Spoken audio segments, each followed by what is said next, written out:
हो गई।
नमस्कार, मैं आर्टिस्ट मुरली मनोहर मंजू, किशनगंज, बिहार।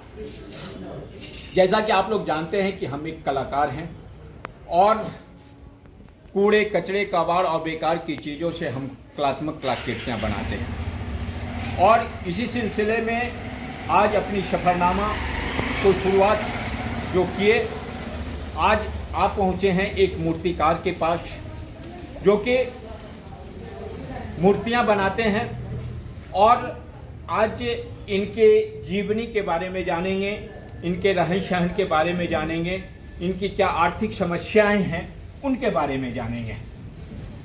जब एक कलाकार कला और कलाकार की परिभाषा को हम परिभाषित करेंगे तो कला और कलाकार जो अपनी हाथों से किसी भी चीज़ को आकार दे देते हैं तो वो कलाकार कहलाते हैं।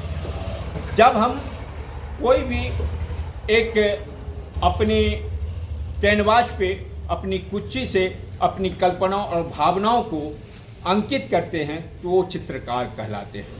इसी तरह ये हमारे भाई साहब हैं, थोड़ा सा इधर घूमिए, ये भाई साहब हैं, ये मिट्टी और पुआल से ये मूर्तियों को एक आकार देते हैं, इसलिए हम इन्हें मूर्तिकार कहते हैं।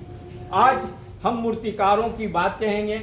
जब एक कोई साहित्यकार अपनी कल्पनाओं और भावनाओं को कागज़ पे लिखते हैं और अपनी भावनाओं को प्रकट करते हैं तो वो कवि कहलाते हैं। तो आज हम इन्हीं मूर्तिकारों की बारे में जानकारी लेंगे और इनके साथ क्या समस्याएं आती है और इनकी सरकार से क्या उपेक्षाएं होती है, इन सब चीज़ों के बारे में जानकारी लेंगे। दादा, आपका नाम क्या हुआ?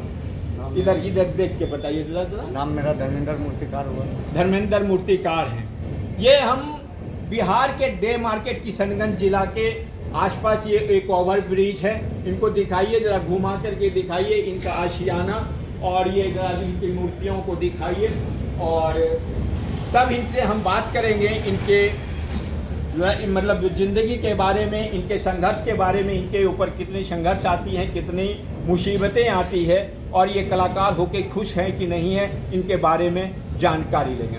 अजय दादा, आप ये कितने साल से कर रहे हैं? ये लगभग हम 99 में काम कर रहे हैं। 99 साल से कर रहे हैं। आप यहीं पे हैं? हाँ, इसी जगह में, इसी रोड में। इसी रोड में ही हैं, इसी जगह ही आप अपना काम करते हैं और यहीं से अपना जो भी इनकम होता है उनके बारे में आप यहीं पे रहते हैं। मतलब आपका यही आशियाना हो गया। कहते हैं एक मूर्तिकार की ज़िंदगी बहुत ही कठिन होती है। कलाकार और उनकी कलाकृतियों की सराहना तो होती है, जैसे ही हम किसी कलाकार का नाम लेते हैं तो हाँ मतलब कलाकार हैं ये सम्मान मिलता है, लेकिन इनकी आर्थिक स्थिति हम भी जानते हैं क्योंकि हम भी एक कलाकार हैं और एक कलाकार की बेहतर स्थिति कभी भी अभी तक हमें नहीं मिला और इनके बारे में हम जानकारी लेंगे कि इनको किस चीज़ का लाभ मिला। दादा, आज तक आप किसी चीज़ का सरकार से किसी योजनाओं का लाभ मिला? कोई तरह का आपको पता है कि हम कलाकारों के लिए, कुम्हार के लिए, बढ़ई के लिए, पेंटर के लिए सरकार की कोई योजना चलती है? आपको पता है क्या योजना चलती है? जो मोदी सरकार विश्वकर्मा योजना लागू किया था। जी हाँ, जहाँ तक इनको पता है कि विश्वकर्मा योजना मोदी सरकार के द्वारा इन छोटे मोटे कलाकारों के लिए, बढ़ई का काम करने वालों के लिए ये मोदी सरकार जी का अच्छा पहल है, लेकिन हकीकत में इन तक पहुंचा है कि नहीं, इनके बारे में भी हम जानकारी। क्या आपको इनका लाभ मिला है जरा? कोई तरह का लाभ नहीं, किसी तरह का लाभ किसी नहीं तरह मिला का है? नहीं। मतलब आप सिर्फ जानते हैं कि मोदी हाँ, जी सिर्फ ने। जानते हैं कि ये लागू हुआ है, लेकिन मिला आज तक नहीं। अच्छा, और ना ही कोई तरह का एक तो होता ना वेरिफिकेशन या कुछ भी, कोई वेरिफिकेशन कोई नहीं करती है सरकार की योजना, कुछ सिर्फ नहीं। वो धरी की धरी है, सिर्फ कहने के लिए। आपका यही कहना है? बस यही कहना है। अच्छा, आपको इंदिरा आवास का लाभ मिला है कि नहीं? नहीं, वो भी नहीं, वो भी नहीं मिला है। नहीं, वो भी नहीं। अब बताइए, हम कलाकारों का सम्मान कौन करेगा?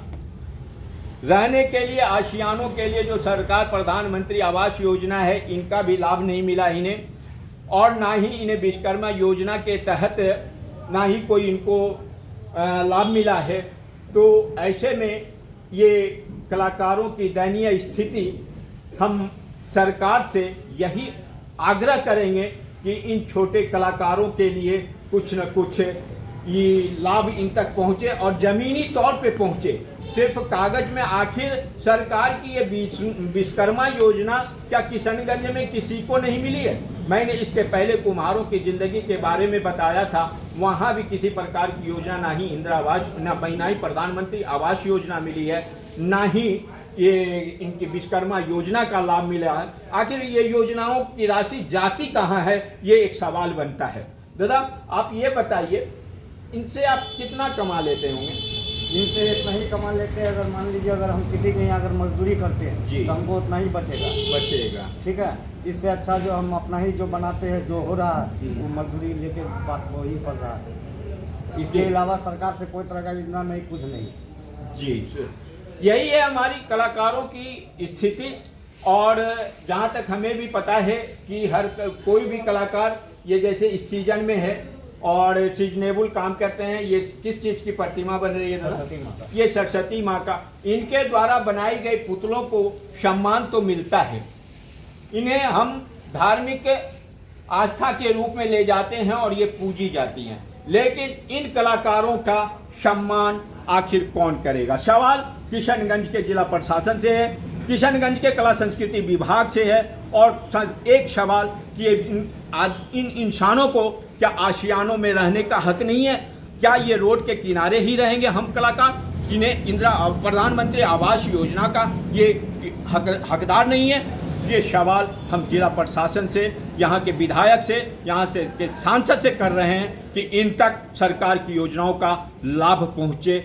ये हमारी पहल होनी चाहिए, और हम इसीलिए ऐसे कलाकारों की कहानी हम किशनगंज की जनताओं के पास लाने का कोशिश कर रहे हैं। और जहाँ तक हो, इस वीडियो को इतना शेयर करें कि इन्हें इनका हक मिले, क्या दादा, और इनको कुछ न कुछ सरकारी योजना का लाभ मिले। बाकी तो हम कलाकार हैं, अपनी मेहनत मजदूरी रोटी कमा कर खाना जानते हैं।